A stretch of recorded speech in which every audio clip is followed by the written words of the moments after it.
Alright, so the first thing we're going to learn to do in GeoTracker from a clean install is how to create a set of maps and how to get them on your screen.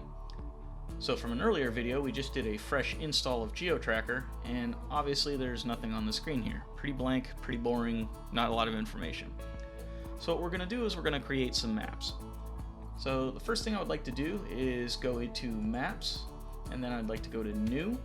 And typically what I see most people doing when they're setting up their maps is they'll start with the two-letter abbreviation of their state. So in our case, we're going to do capital F, capital L for Florida, and then we'll do Seminole County, so Seminole. So whatever county you're in, you can do that for your map. It doesn't actually matter exactly what you call it, just as long as it doesn't have any spaces, but that's the idea. So hit OK. Now it's going to be looking for layers to add to my map. We don't have any downloaded yet. We're going to handle that here in a moment. So just hit OK. And you'll notice now GeoTracker says that it's in the FL Seminole map, which is good. So right now we'll close out of GeoTracker because at this point it isn't going to matter much.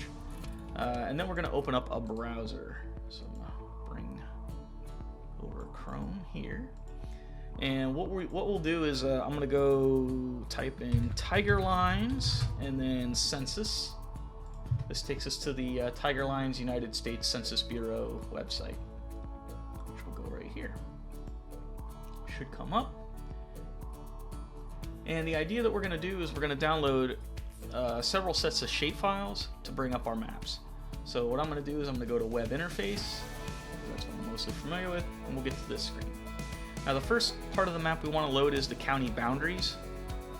County boundaries are updated by the Census Bureau every 10 years, so they haven't gotten the 2020 census stuff in yet as of the date of this video. So the latest one we have is 2010. Go to 2010, select the layer type, and I'm going to go to County Subdivisions. And then I'm going to hit Submit. I'm going to go for the 2010 census for the state of Florida.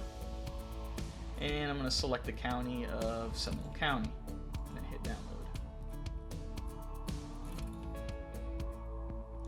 Alright, so this gives me a file that I've downloaded.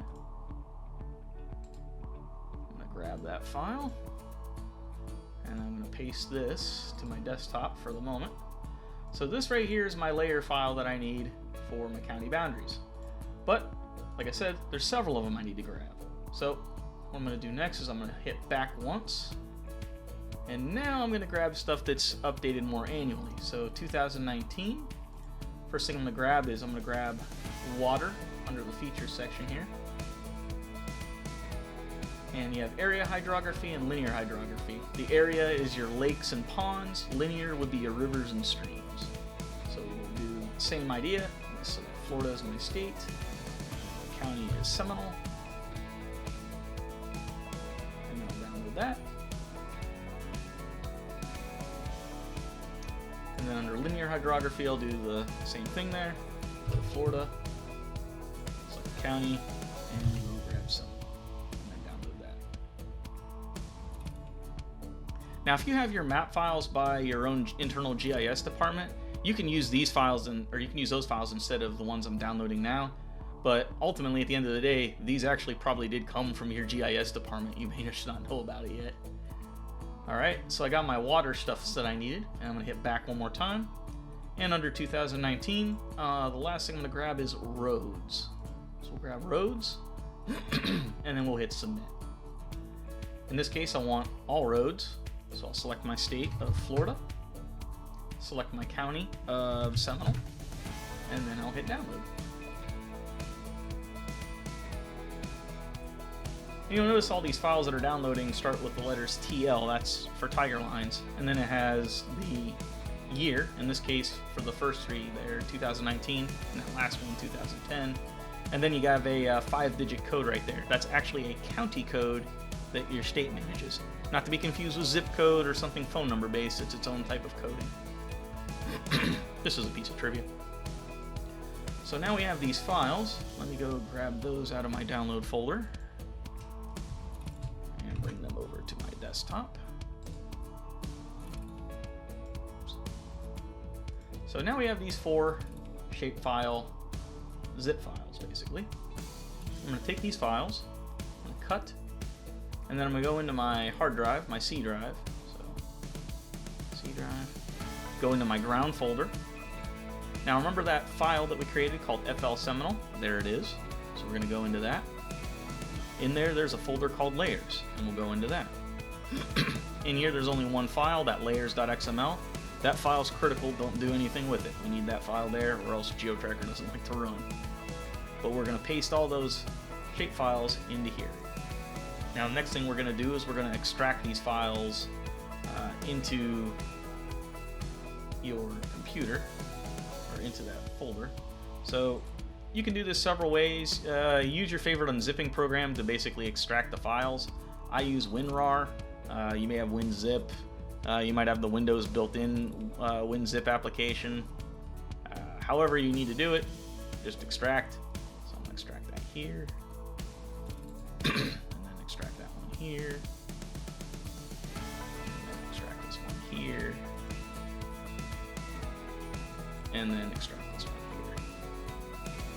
So once we have these files extracted, we can get rid of these zip files because they no longer serve a purpose. And that's it. So now we have all these files located in our FL Seminole Layers folder. So GeoTracker now just needs to be made aware. So now if we go back into GeoTracker, it defaults to that thing we were just in, FL Seminole, which is good. We'll go into Maps. Now we'll go into Edit. And now we're back to this screen that you saw a little bit earlier.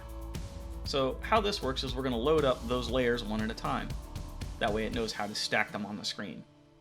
So first we'll click on Add. Typically the one we'll add first is the county sub boundaries. So we'll double click on that, and then we will select white as our color. And that draws a black background with white on the inside. So that's Seminole County. We'll hit Add again, and this time we'll add the linear water layer. I typically like to use a light blue, but color preferences are up to you. So I'm going to select light blue, hit OK, and there's our rivers and streams. I'm going to hit Add again, and this time we're going to do area water. I like to use a darker blue on that one. Hit OK, and now we load our lakes and ponds. And then lastly, I'm going to add roads. I'm going to set that to black. Now, roads are kind of special. We want that layer to be on the top. Primarily that way it draws bridges over the lakes and not bridges under lakes and streams. But the other reason we want it on the top is so that we have the ability to show info against it, which will have the street names. So to make sure that the street names come up, make sure that roads is highlighted and click on info.